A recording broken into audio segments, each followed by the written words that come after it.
Welcome to the AEN Stories channel.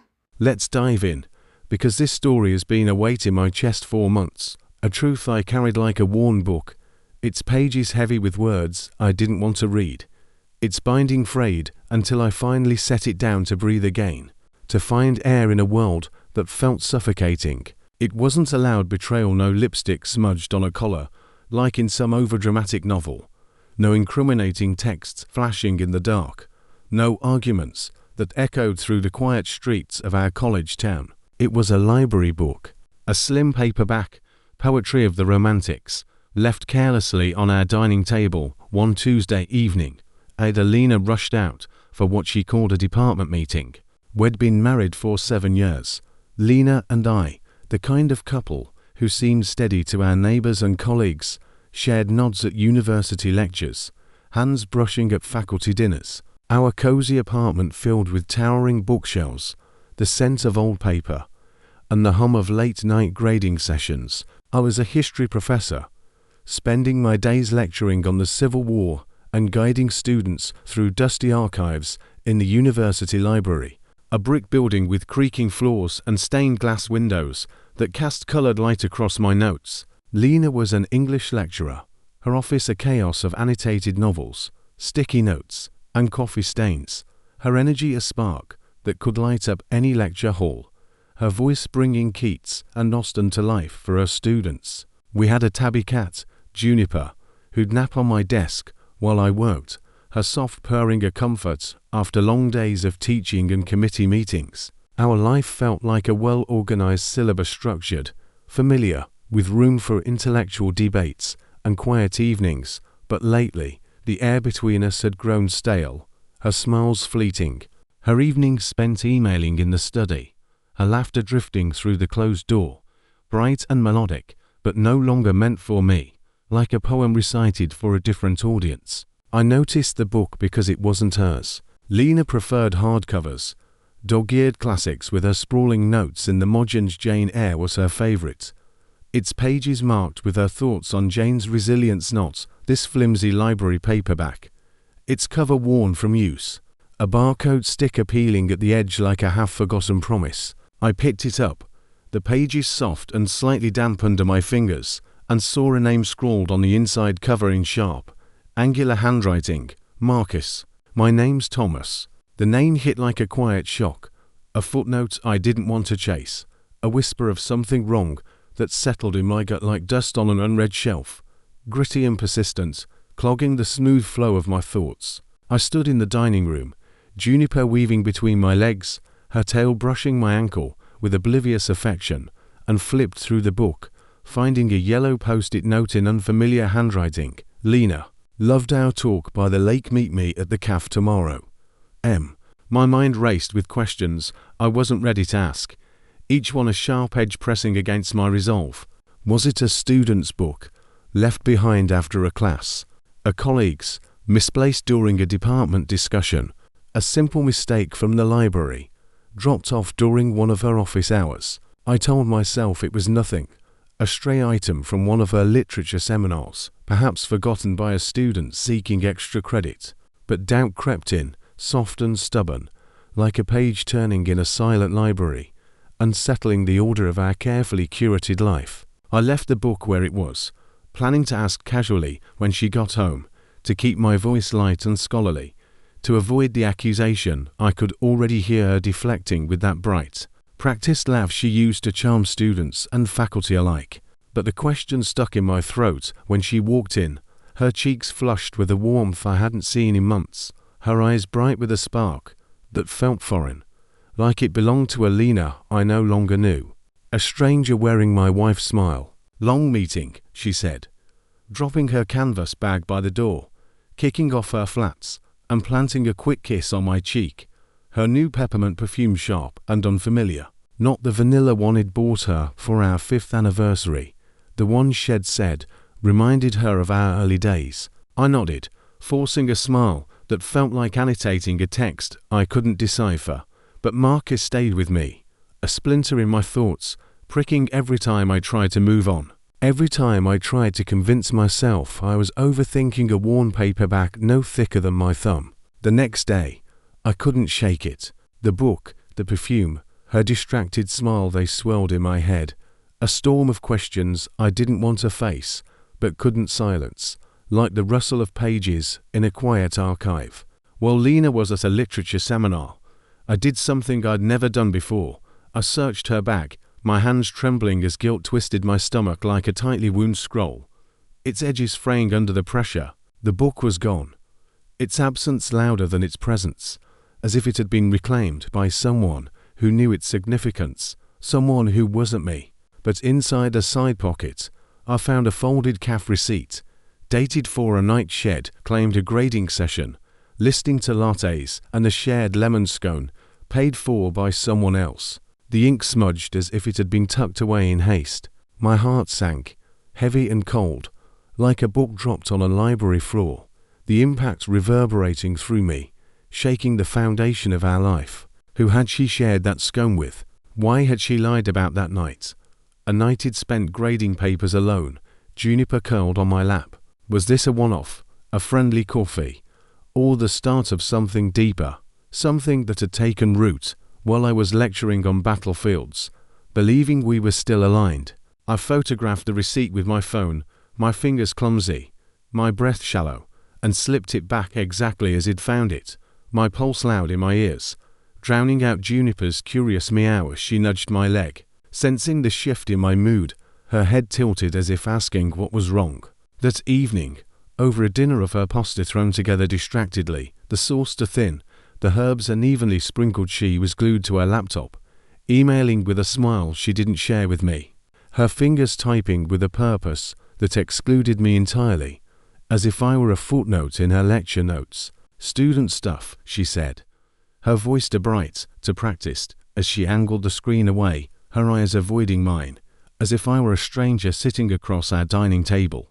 I didn't push, didn't want to hear the lie I knew was coming, but the doubt grew, a shadow spreading across our life, dimming the warmth of our book-lined apartment, where we'd once debated the merits of Shelley versus Byron over glasses of wine. Later, as she slept, her breathing soft and untroubled, her hair spilling across the pillow it used to when we'd stay up late debating literature and history, her voice bright as she read me Dickinson, while I countered with tales of Gettysburg. I lay awake, staring at the ceiling, Marcus burning in my mind like a misfiled index card, a reference I couldn't place. I didn't confront her, not yet. I needed more than a book and a receipt, more than a gut feeling that was tearing me apart, page by page, like a manuscript I'd thought was complete. I needed proof I wasn't losing my mind, that I wasn't the paranoid husband she'd accuse me of being if I asked the wrong question, her laugh sharp and dismissive, cutting through my resolve like a dull blade through vellum. I thought of our early days, how we'd spend weekends in the university library, her reading poetry aloud in the quiet stacks, while I pored over battle maps, our laughter echoing softly, drawing glares from students. We'd sit on our balcony afterward, her head on my shoulder, sipping tea, talking about a future where we'd co-author a book, her on romantic poets, me on Civil War letters, a life of shared intellectual passion. I'd thought those moments were the spine of something unbreakable, a binding we'd crafted together. But now they felt like loose pages, scattered by a draft I hadn't noticed, a story you'd misread. The doubt was a weight, pressing down, making it hard to breathe, as if the air in our apartment had turned thin, no longer enough to sustain me. Over the next 3 weeks, I became a silent historian, piecing together a truth I didn't want to record, each discovery a fresh tear in the fabric of our marriage, like a page ripped from a rare book. I started noticing things I'd overlooked: her seminar hour stretching past 10 p.m., her peppermint perfume clinging to her clothes, her wardrobe shifting to soft, flowy blouses she claimed were just for teaching, but wore only when leaving the apartment. One morning, while she was out for a faculty meeting, I checked her laptop, left open on the dining table, its password unchanged, our wedding date, a detail that now felt like a cruel irony, a reminder of vows that seemed to mean nothing to her. I hesitated, my fingers hovering over the keys, guilt warring with a desperate need to know, my heart pounding as if I were crossing a line I couldn't uncross. But I opened her email, scanning quickly, hating myself with every click, feeling like a thief in my own home, trespassing on a life that no longer felt like mine. There was a thread with Marcus G. Labeled as a graduate student in her department. Someone Shed mentioned once, casually, as a promising poet. "You make lectures electric," he wrote, dated after a late class Shed returned from with a smile I didn't recognize, her eyes lit with a joy I hadn't seen in years. Not since we'd stayed up late reading poetry aloud. Her voice weaving through the lines like a melody we both knew. Her reply, "You see me, Marcus, not just Thomas' wife, not just a lecturer. I feel alive with you, like in more than a role." Attached was a photo. Then by the campus lake, her hand resting on his shoulder, her smile unguarded, a look I hadn't seen since our early days when we'd walked through the quad, dreaming of a life filled with books and ideas. My hands shook as I saved the email to a hidden folder on my drive, my vision blurring with hunched tears, the room tilting as if the shelves had collapsed around me. Was this emotional? Physical? Both. The intimacy in her words, the way she gave him the parts of herself I thought were ours cut deeper than any physical betrayal could, a blade slicing through the life I thought we had, leaving me to bleed in silence. I didn't stop there. Her phone, left charging on the counter one evening while she showered, yielded more. She'd changed the passcode, but I guessed it on the second try her birth year with an extra digit, a lazy update that felt like a taunt, as if she didn't expect me to look, as if I were too predictable to notice her drift. There were texts under Marcus, a name Shed never mentioned in our conversations, not even in passing. "Last night by the lake was everything," he wrote, dated after our solo grading retreat at a campus study room. A night Shed claimed was for catching up on papers. Her response, "You get me, Marcus. I'm not just going through the motions with you, like I am at home." Going through the motions. I'd been the one grading papers late, walking Juniper through rainstorms, supporting her adjunct career, organizing our budget, thinking it was what love looked like, what partnership meant. I screenshotted the thread, emailed it to myself, and deleted the evidence from her sent folder, my heart pounding but my hands steady, as if he'd been preparing for this moment without knowing it. A historian cataloguing the end of his own story. Over the next week, I became a shadow archivist, piecing together a narrative that was breaking me with every new entry. Her calendar had vague entries, student advising, lit discussion that didn't match her stories, which grew vaguer each day, as if she couldn't be bothered to keep her lies straight, as if I were no longer worth the effort of deception. I found a receipt in her coat pocket for a bookstore cafe, dated for a night Shed claimed a poetry workshop, a place we used to go together, reading novels over tea. The new blouses, the peppermint perfume, the way she hummed sonnets, I didn't recognize they weren't for me. They were for him, for a life she was writing in secret, a life where I was a footnote, a reference Shed stopped citing. One Sunday, I found her journal, hidden in a locked drawer under her desk, a small brass key, tucked inside a poetry anthology, a secret I wasn't supposed to know. But he'd seen her use it months ago, back when I thought she was just guarding lecture notes or draft poems. The journal was a moleskin notebook, its pages filled with her sharp, looping handwriting, confessions that read like a stranger's memoir, each word a betrayal I hadn't wanted to believe. Marcus makes me feel seen. Not just Thomas' wife, not just the professor's arm candy. One entry read, dated after a late seminar Shed returned from glowing. Her cheeks flushed, her eyes bright with a secret she didn't share. "Thomas is so steady, so safe. I need more than safety, more than routine.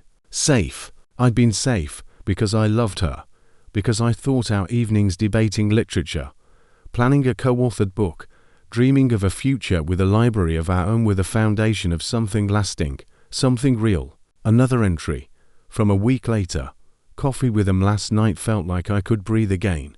Like I'm not just playing a part in Thomas' academic world, keeping his life organized. Playing a part. I'd spent years organizing our finances, walking Juniper, cheering at her guest lectures, thinking it was partnership, not performance." Another page detailed stolen moments, lunches disguised as office hours, A weekend retreat that was just them at a lakeside cafe, whispers over coffee, moments she described as freedom, like him alive again. I photographed every page, my hands trembling but methodical, each click of my phone a small act of preservation, a way to anchor myself against the tide of her words, which crashed over me like waves against a crumbling archive, threatening to wash away everything I'd thought we were. I locked the journal away, the weight of her confessions settling like dust on my heart, heavy and suffocating, making it hard to breathe, as if the air in our apartment had turned to ash. I didn't confront her, not yet. I needed more. Needed to be sure I wasn't imagining the betrayal, that I wasn't the paranoid husband she'd accused me of being if I came at her with questions, her laugh sharp and dismissive, cutting through my resolve like a dull quill through parchment. The thought of her brushing me off, turning my pain into a narrative she could rewrite as a misunderstanding, made my stomach churn, a sickening mix of fear and rage. I remembered our early days, how we'd spend weekends in the university library, her reading poetry aloud in the quiet stacks, while I pored over battle maps, our laughter echoing softly, drawing glares from studious undergrads. We'd sit on our balcony afterward, her head on my shoulder, sipping chamomile tea, talking about a future where we'd co-author a book, her on romantic poets, me on Civil War soldiers' letters, a life of shared intellectual passion, a syllabus we'd write together. I'd thought those moments were the spine of something unbreakable, a binding we'd crafted with care, but now they felt like loose pages, scattered by a draft I hadn't noticed, a story had catalogued wrong, a history had misread. The doubt was a weight, pressing down, making every step heavier, every breath harder, as if I were walking through an archive that no longer held my story, a professor without a class, a husband without a partner. I started therapy in secret, meeting Dr. Claire Voss in a small office downtown, its walls lined with faded botanical prints and a single, wilting fern that looked like it was fighting to survive, much like I was. "You're not invisible," Claire said in our first session, her voice warm but firm, her glasses slipping down her nose as she leaned forward, her pen tapping softly against her notebook. "You're starting to see yourself, maybe for the first time in years." I unpacked years of feeling like Lena's support system, always organizing her lecture schedules, skipping my own writing to be there for her late-night grading sessions, thinking it was what partners did, what love meant. I'd put off my dream of writing a book on Civil War correspondence to save for our apartment, skipped history conferences to cheer at her guest lectures, believing it was building something together. "What has she given back?" Claire asked, her question a mirror I wasn't ready to face, its reflection showing a man who'd poured himself into a marriage that was no longer reciprocal, a book with one author missing, incomplete and unbalanced. I didn't have an answer, not then, but it haunted me, echoing in the quiet moments when I stared at our wedding photo on the mantel, Lena's smile frozen under a canopy of fairy lights, her eyes bright with a promise that now felt like a lie, a page torn from a book I'd thought was ours. I'd been so busy cataloguing her dreams, keeping our life steady, that I hadn't noticed mine fading, like the fern in Claire's office, neglected, but still clinging to life. One evening, Lena claimed a department event at the lecture hall, her voice light as she grabbed her bag and kissed my cheek, promising to be back by 9, her peppermint perfume trailing behind her like a ghost that no longer belonged in our home. I followed, parking near the lecture hall, my car tucked behind a row of bikes, my heart pounding like a gavel on a podium. Through the hall's tall windows, I saw her with Marcus, no event in sight, just them laughing in an empty classroom, his hand brushing her arm as they leaned over a book, their ease screaming an intimacy I couldn't touch. A scene from a seminar I hadn't been invited to. They weren't teaching or grading, they were lost in each other, their smiles a private citation I couldn't reference, like a source had never been given. I didn't storm in or take photos. I sat there, gripping the steering wheel, my breath fogging the window, and felt the world tilt, as if the archive we'd built together had collapsed, its shelves toppling under the weight of her betrayal. This wasn't a fleeting moment, it was a parallel narrative, one she'd written while I was busy keeping ours alive, grading papers, walking Juniper, believing we were still co-authors of a shared story. I drove home, Juniper greeting me with a soft purr, her innocence a stark contrast to the fracture in my world. The betrayal wasn't just the possibility of something physical, though. The journal's hints of nights by the lake made my stomach churn. It was the emotional theft, giving Marcus the parts of her I thought were ours, her laughter, her dreams, the way she'd tilt her head when listening, a gesture that used to make me feel seen, now offered to someone else like it never existed. The pain wasn't sharp like a cut, it was dull, a bruise spreading under my skin, making every moment heavier, every memory suspect, like a misfiled document I couldn't trust. I started noticing more. The way she'd check her phone before bed, angling it away even when I was half asleep, the new scarf she wore to seminars, a silk one to delicate for lecture halls, the way she'd stopped asking about my day, as if my world, my students, my research, my quiet passion for a history was irrelevant to hers. I went to the university's weekly faculty book club, hoping to feel normal, to reclaim a piece of myself in the familiar hum of literary debate. The room smelled of coffee and old books, the group discussing The Nightingale, but my mind wandered to Lena, to the book, to Marcus. Sarah, a colleague from the English department who team-toured with Lena, was there, sipping tea and talking about wartime resilience. Afterward, I pulled her aside, my voice low, hesitant, as if testing the authenticity of a rare manuscript. "Does Lena seem off to you lately?" I asked, fishing for a clue without revealing my hand. Sarah frowned, her eyes narrowing slightly, her fingers tightening on her mug. "She's been distracted, maybe. Spending a lot of time with that grad student, Marcus." "Why?" Her hesitation, the way she avoided my gaze, told me she knew more than she was saying. Like she was protecting Lena's narrative, a co-author loyal to her version of the story. "Just worried," I muttered, but the interaction stayed with me. Another page in the growing archive, a confirmation that others saw the shift I was living through, even if they wouldn't name it. A few days later, a university archive project brought another clue, unexpected and sharp, like a misfiled letter surfacing in a collection. I was tasked with cataloguing Civil War diaries for a new exhibit, a project Lena had suggested, saying it would tie our passions together. While sorting through donated materials, I found a poetry journal, its pages marked with Marcus' name, donated by him, but containing a note in Lena's handwriting, 4M, who makes words feel alive. The note was tucked inside, dated after a late seminar she'd claimed was for syllabus planning. My colleague, Ben, a history adjunct who'd become a friend, noticed my pause, his brow creasing. "You okay, Thomas?" he asked, his voice kind but curious. I nodded, but the moment confirmed what he'd feared.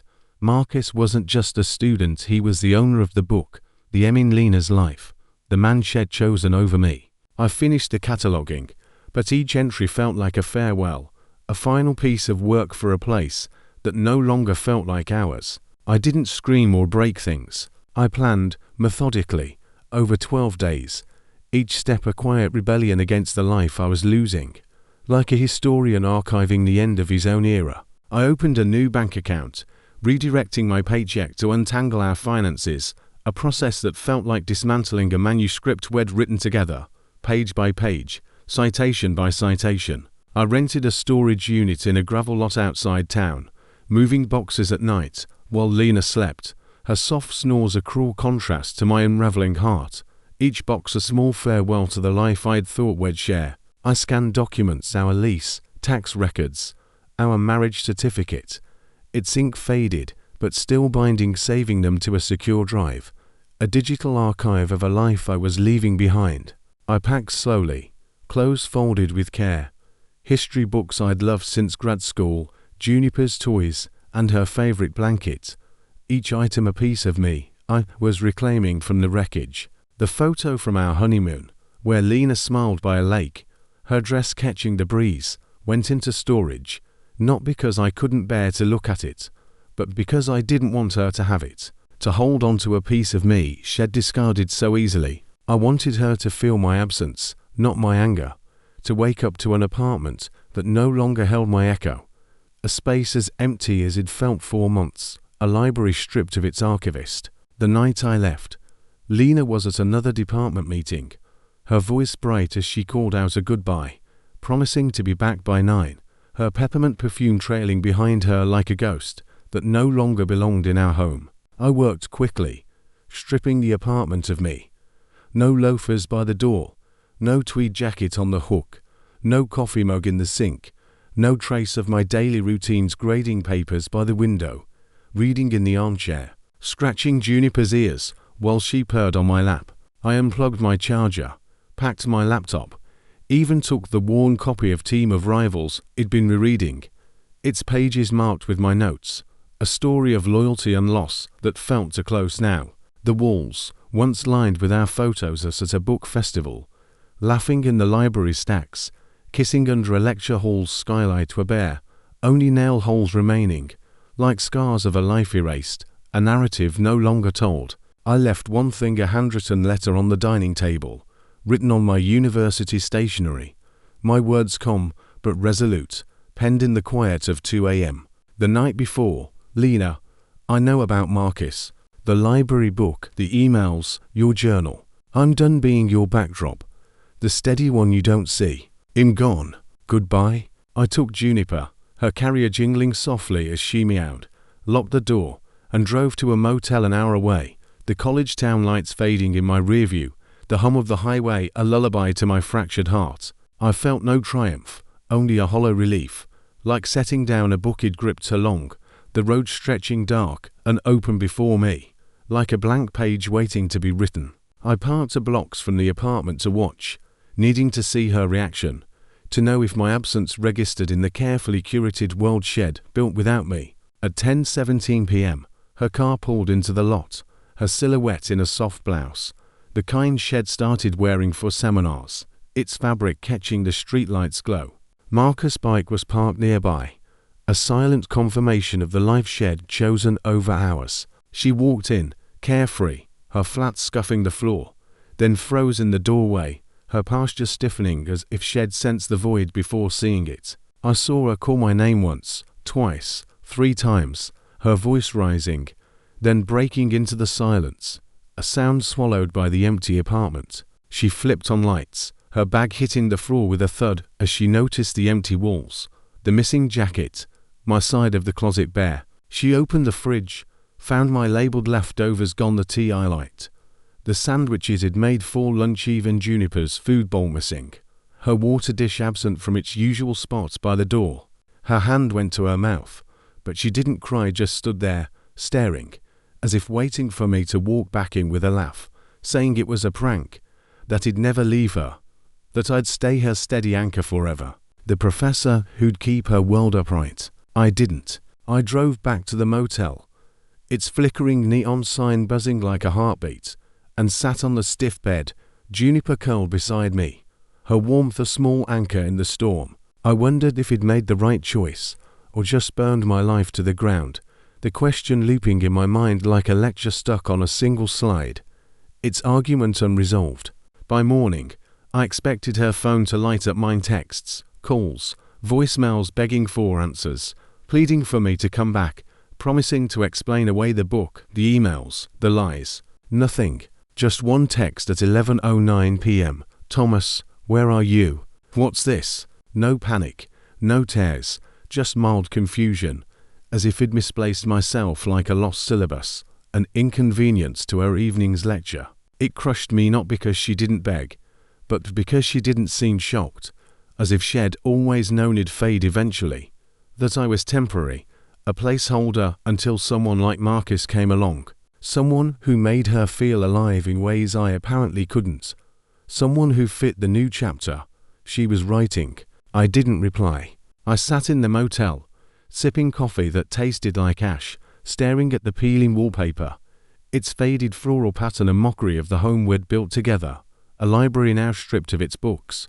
Had I been the fool all along, believing in a love shed outgrown years ago? Had I been blind to the signs, the late seminars, the new blouses, the way her kisses had become perfunctory, like checking a box on a grading rubric? I thought of our first year together, how we'd dance in the kitchen to soft jazz, her laughter filling the air as I spun her clumsily, her hair catching the light like a spark in the stacks. I'd thought those moments were the spine of something unbreakable, but maybe they were just loose pages, swept away to make room for her new manuscript, one that didn't include me. 3 days passed with no follow-up, not from Lena, not from her brother, David, who'd always sent me history podcasts, not even from her colleague, Sarah, who'd shared my love for historical fiction and invited me to book club when Lena was too busy. The silence was deafening, a confirmation she'd moved on long before I packed my bags, that I'd been a ghost in my own marriage long before I left,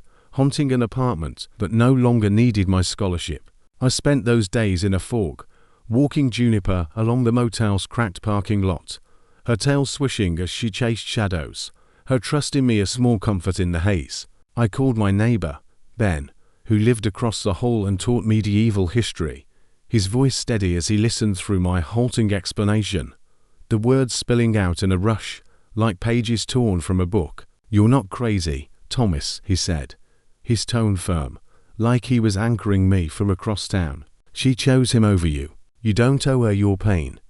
Not after she erased you."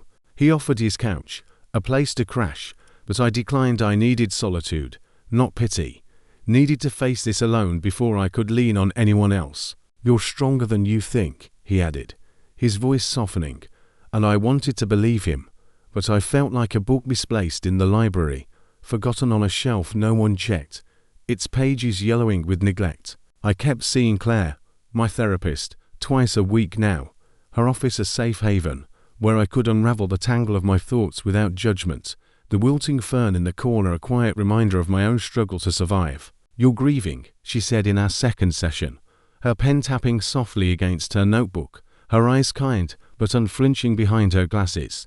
"Not just her, but the version of you that believed in her, the version that thought love was enough to keep her." I nodded, tears stinging my eyes, and admitted the truth. I'd spent years trying to be enough, molding myself to her needs, organizing her lecture schedules, skipping my book project to be there for her late-night grading, cheering at her guest lectures, only to realize it'd been invisible to her long before Marcus entered the picture.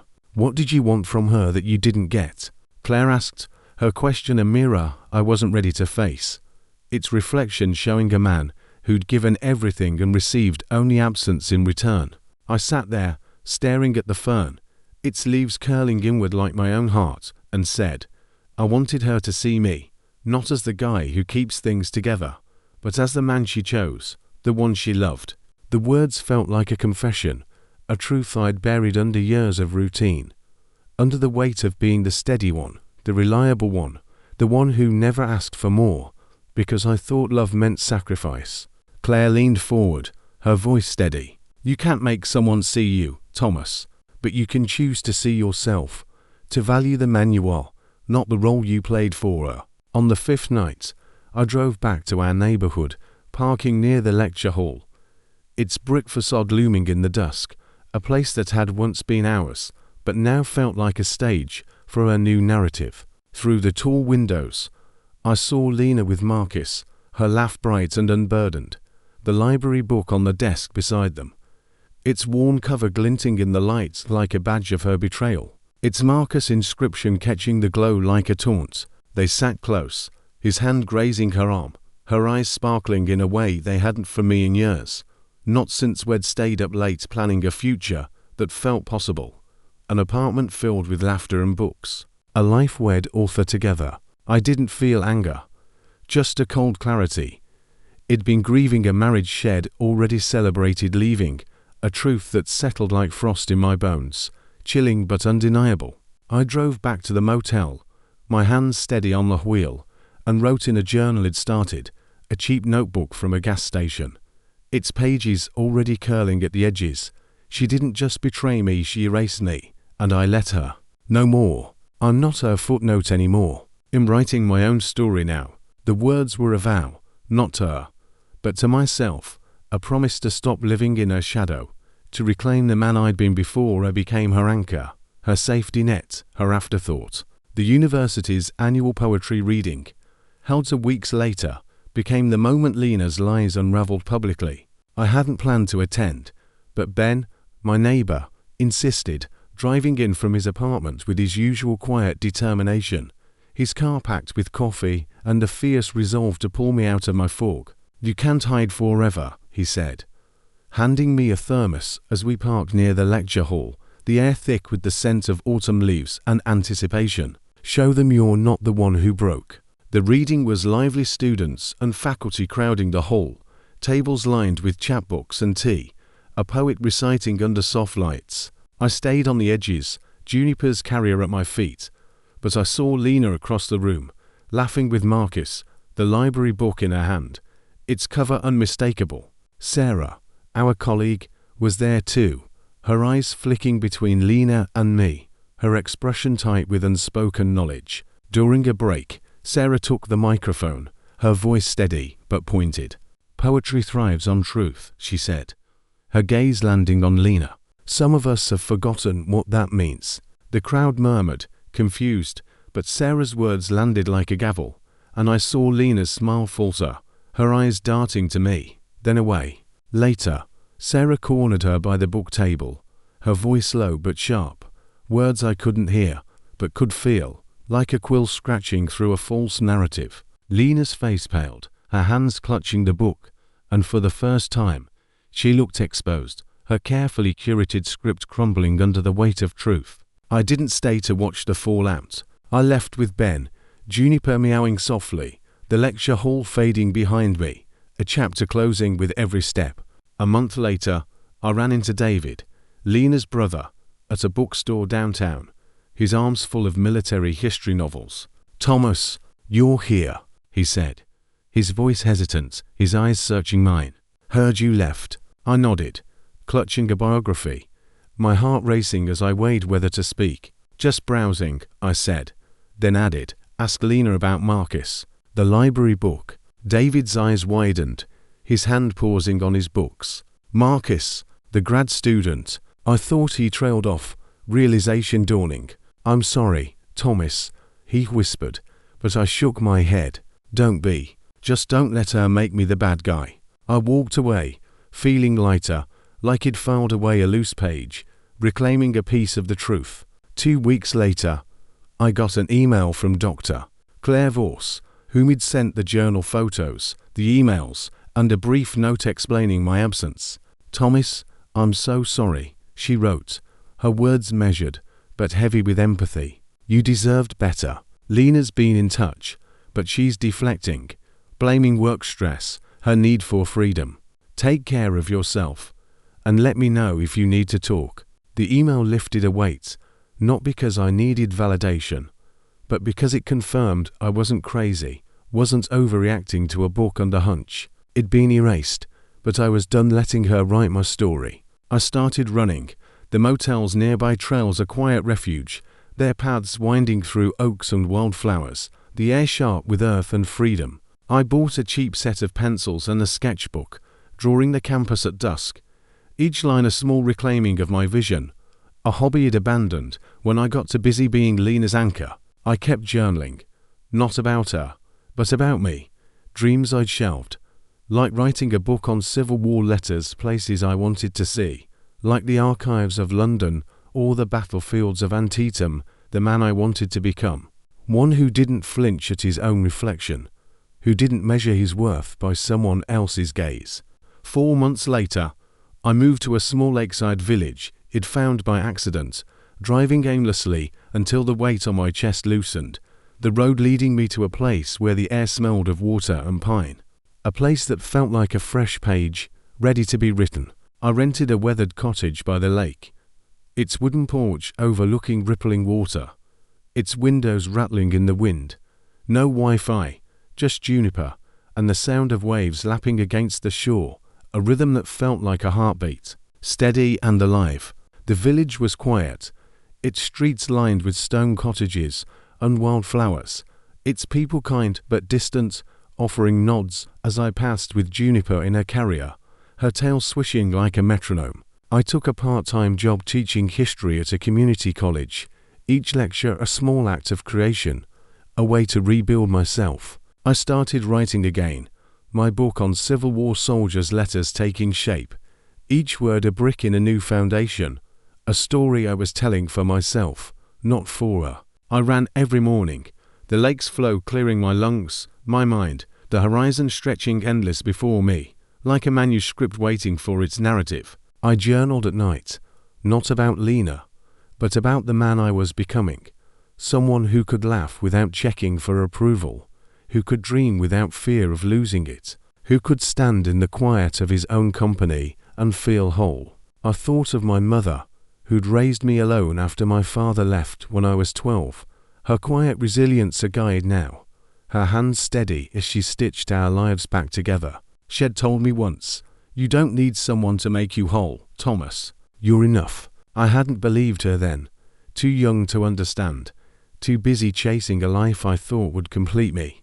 But now, in the stillness of the cottage, with Juniper's warmth beside me and the scratch of my pencil on paper, I was starting to believe her, each sunrise a small confirmation, each breath a step toward myself. Lena sent one letter, left in the apartment's mailbox, when I made a final trip to collect stray mail, my last tie to the life it left behind. No real apology, just, "I didn't mean to hurt you, Thomas. I miss us, but I needed more than steady. I hope you're okay." I read it under a flickering street lamp, the paper trembling in my hands, then left it under the mailbox's rusting lid, its words fading like mist on the lake, no longer able to reach me. I drove back to the village, the water shimmering under a starlit sky, the road a promise of something new. Last month, I met Clara at a book fair in the next town, a librarian with a warm laugh and a love for historical novels, her hands stained with ink from her own writing. We're not dating, just sharing coffee at a diner with checkered tablecloths, talking about books and battlefields and second chances, but it feels like possibility, a door I didn't know I could open, a page I didn't know I could write. The library book didn't break me, it was the spark that burned away a life it outgrown, a fire that cleared the ground for something real, something mine. I think of my mother again, her words clearer now, "You're enough." I see it in the way Juniper chases shadows by the lake, in the weight of a pencil in my hand, in the quiet of a night where I don't check my phone for Lena's name. I'm not healed, not completely some nights. I still wake up reaching for a hand that isn't there, but I'm whole, or getting there. Betrayal didn't shatter me, it taught me I could walk away and still stand tall, that I could write a life from the ashes of one I thought I needed. Thanks for listening to my confession. If you've ever felt erased by someone you loved, share your story below. What historical figure's quiet, bold choice changed everything for them? Maybe a scholar who walked away from fame, or a poet who chose exile over glory. Drop your thoughts in the comments. You're watching End Stories, where truth rebuilds what lies destroy.